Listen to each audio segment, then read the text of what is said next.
तो आज बेटा हम बात करते हैं परिपक्व पराग कोश की अनुप्रस्थ काट का केवल नामांकित चित्र बनाना हमको। तो देखिए आज की जो टॉपिक है हमारी वो पराग कोश की है, अनुप्रस्थ पराग कोश। इसमें हम बात करते हैं बेटा कि सबसे पहले पराग कोश के अनुप्रस्थ काट टीएस काट का जो चित्र है इसमें हम बात करते हैं क्या चीजें आती हैं।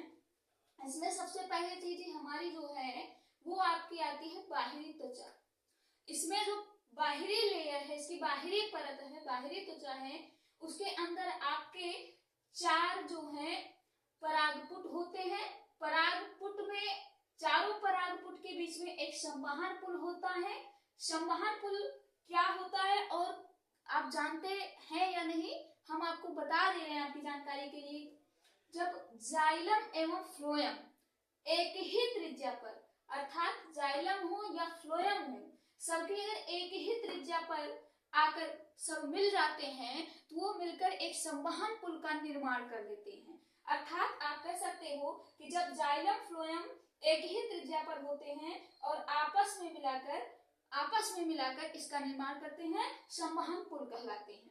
इसमें जो बाहरी परत होती है वो आपकी कहलाती है एंडोथीशियम। एंडोथीशियम क्या होता है, क्या आप जानते हैं? अगर नहीं भी जानते हैं तो आपकी जानकारी के लिए हम बता दें, एंडोथीशियम रक्त वाहिकाओं एवं लसिका वाहिकाओं के अंदर की परत होती है।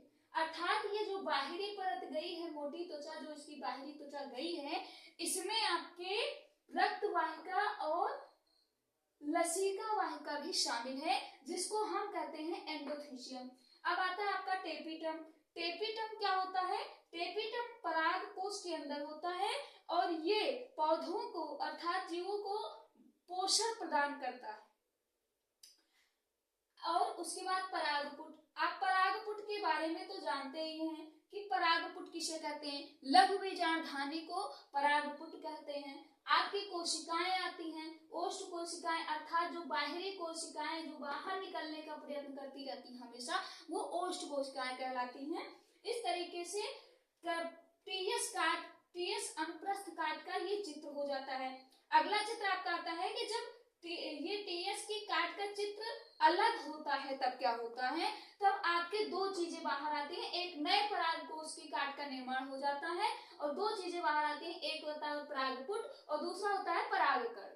तो एक होता है आपका बेटा परागपुट और दूसरा होता है परागकण। इसके बाद जब तीसरी एकदम परिपक्व अवस्था आ जाती है परागकोश की, तब क्या होता है, तब उसमें एक संवहन पुल का निर्माण होता है और एक बाहरी त्वचा आपकी बाहर निकलती है जो यहाँ पे थी, जिसको एंडोथीशियम से बनी हुई थी। और परागकण आता है और परागकण की जो बाहरी त्वचा गई है जिसमें एंडोथीशियम भी शामिल है, वहां से एक रेशेदार अस्तर भी निकलता है। इस तरीके से बेटा आपका जो है परिपक्व परागकोश की अनुप्रस्थ काट का नामांकित चित्र तैयार हो जाता है। आपको ज्यादा कुछ नहीं करना है। 2017 से लेकर 23 तक लगातार ये क्वेश्चन पूछा गया है कि परिपक्व परागकोश की अनुप्रस्थ काट का केवल नामांकित चित्र बनाइए। तो आपको सिर्फ इतना ही बना देना है और आपके 5 से 6 नंबर आपको मिल जाएंगे। इस तरीके से अगली क्लास में हम बताते हैं।